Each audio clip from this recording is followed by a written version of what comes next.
আমাদের মাদের মাসিক একটা অসুখ আছে, এটাকে বলা হয় হাইজ।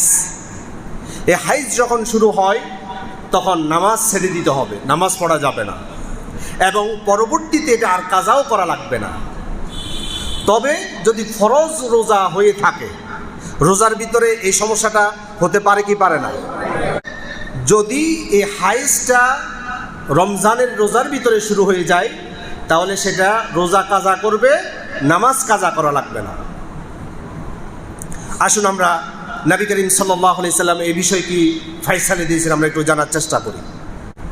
নবী করিম সাল্লাল্লাহু আলাইহি সাল্লাম বলছেন, কারো যখন হায়েজ শুরু হয়ে যাবে সে তার নামাজগুলো ছেড়ে দিবে, আর যখন হায়েজ শেষ হয়ে যাবে সে গোসল করে নামাজ আবার আদায় করা শুরু করে দিবে। সুবহানাল্লাহ। সহিহ বুখারীর হাদিস, হাদিস নাম্বার 320। عن عائشة رضي الله تعالى عنها قالت قال رسول الله صلى الله عليه وسلم إذا أقبلت الحيضة فدعي الصلاة وإذا أدبرت فاغتسلي وصلي।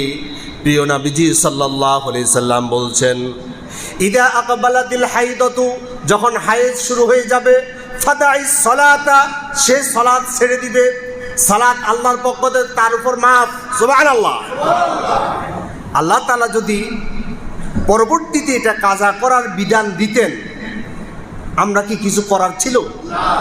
কিন্তু মাদের উপর আল্লাহ তাআলা কত ইহসান করেছেন, তারা অসুস্থ অবস্থায় যে নামাজগুলো কাজা হবে সবগুলো আল্লাহ তাআলা ক্ষমা করে দিবেন। সুবহানাল্লাহ।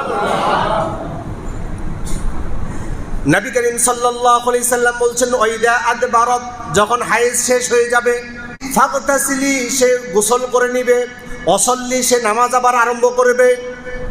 তাহলে হায়েজ বন্ধ হওয়ার সাথে সাথে তার উপর গোসল করা ফরজ। কথা ক্লিয়ার?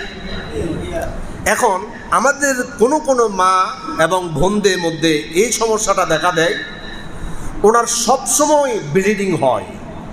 এরকম কিছু অসুস্থ মা আছে না? আবার কিছু অসুস্থ বাবা আছে যাদের সর্বক্ষণ প্রস্রাব ফোঁটা ফোঁটা করে ঝরে। এখন তারা কি করবে?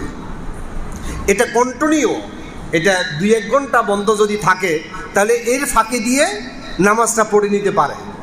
কিন্তু এমন কিছু মা আছে, কিছু বোন আছে বা কিছু বাবারা আছে, তাদের ব্লিডিং অথবা প্রস্রাব জড়তেছে অনবরত, এটা কোনো বন্ধ হওয়ার সুযোগ নাই। তারা কি করবে? তারা কি নামাজ ছেড়ে দিবে? আসুন